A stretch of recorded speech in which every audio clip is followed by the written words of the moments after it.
Jo crec que la unitat neonatal del Parc Taulí és una petita joia, perquè aconsegueix ser una unitat altament tecnificada, amb professionals molt qualificats. Tenim la proporcionalitat per poder garantir a les famílies este tracte individual que necessita cada una d'elles. De la mateixa manera que cada nadó és únic, cada família és diferent i t'has d'adaptar a les necessitats d'aquella particularitat que significa la unitat de família.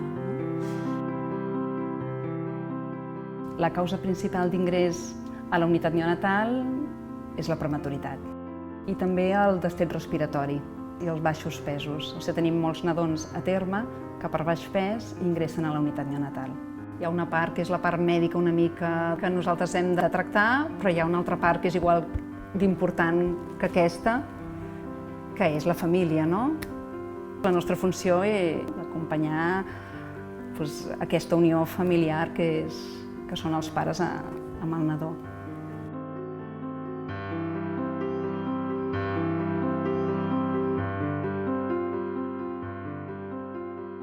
Controlar molt tots els factors estressants que pugui tenir aquest nadó, doncs intentar disminuir-los al màxim i afavorint el vincle.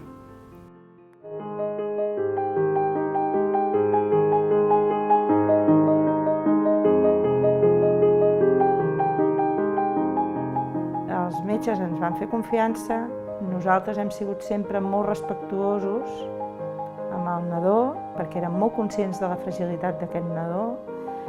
Per mi, el nen m'ha de permetre que jo el toqui.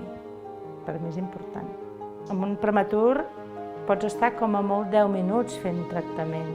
10 minuts per ell és moltíssim temps. Però potser hi ha un dia que n'hi puc fer 2 de minuts. I jo he de saber que aquells 2 minuts aquell nen ja en té prou, que si segueixo el perjudicaré.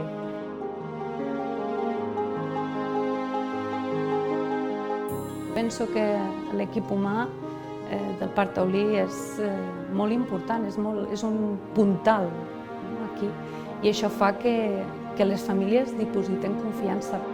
Som un equip jove, exigent, que no es conforma amb qualsevol cosa, que segueix preguntant-se si allò que fem cada dia ho fem bé, intentem millorar-nos, i això és un punt molt fort, no? Però també tenim una cosa molt important, que és el bagatge professional d'una unitat neonatal que fa més de 50 anys que està aquí a Sabadell tractant nens crítics.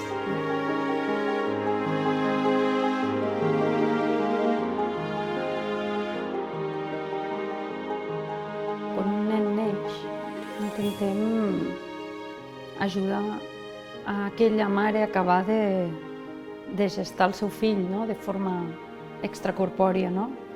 I sí que ho fem entre tots, som un equip, sempre ho hem dit, som un equip.